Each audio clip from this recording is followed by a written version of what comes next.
Installment credit with John Deere Financial. Some restrictions apply. See dealer for details.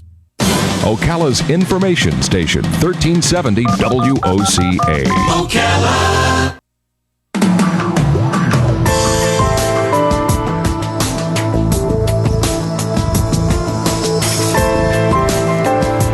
Six minutes after 11 o'clock. Thank you for tuning in. You know, it's been about 30 years ago that I worked at the Juvenile Detention Center. And I remember having a conversation with one of the boys who was arrested for having marijuana. And he told me it was a stupid law. And I said, you know what? You're right. It's a stupid law. It's a plant, and you got arrested because you had possession of a plant.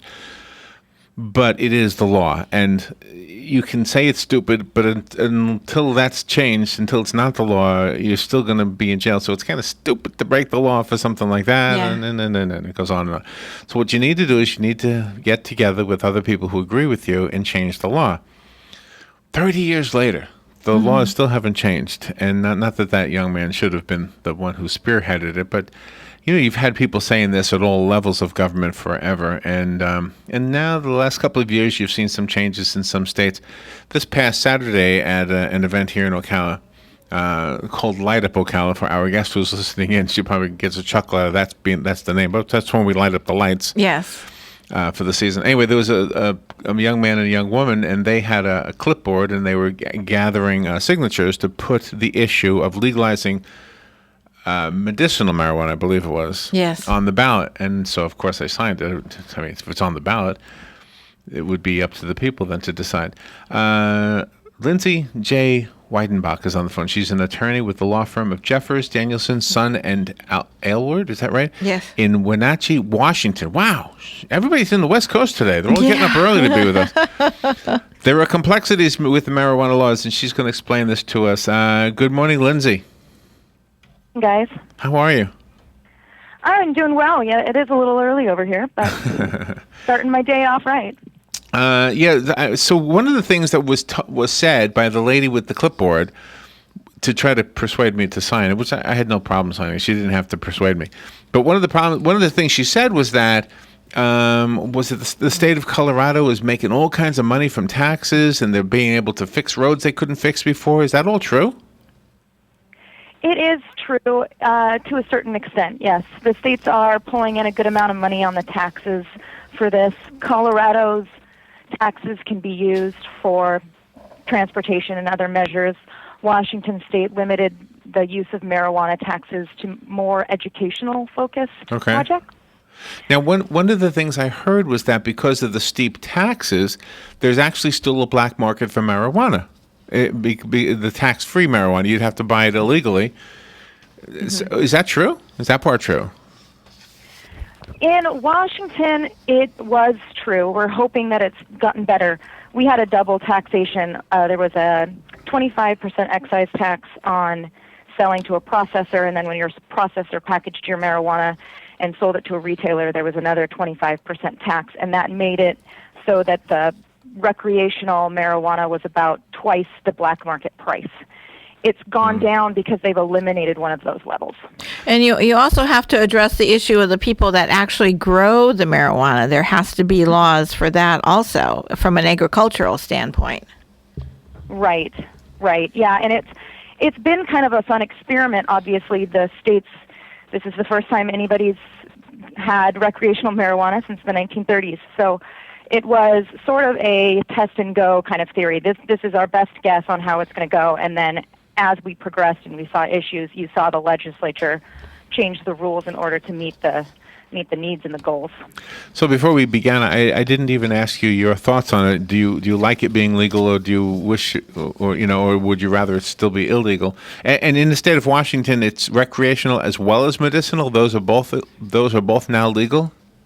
Yes, they're both legal, and I do agree with the law change.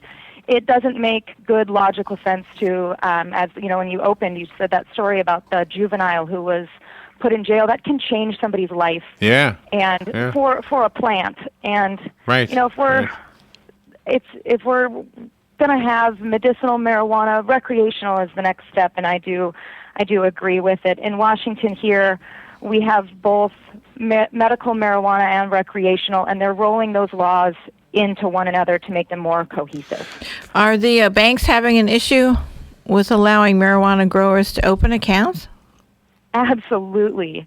Yes. There's 2 credit unions in Washington state that are allowing you to open a marijuana account. But when Colorado and Washington passed our laws to legalize recreational marijuana, the FDIC issued a notice to the banks that said, look, you can open an account for these folks. You just have to monitor it, and you have to file this form that says that you're monitoring it. So you're signing under penalty of perjury that you're monitoring this account, and then you have to file annual marijuana addendums that say what activity is going on in the account. And the banks took that as a kind of a barrier to entry, right?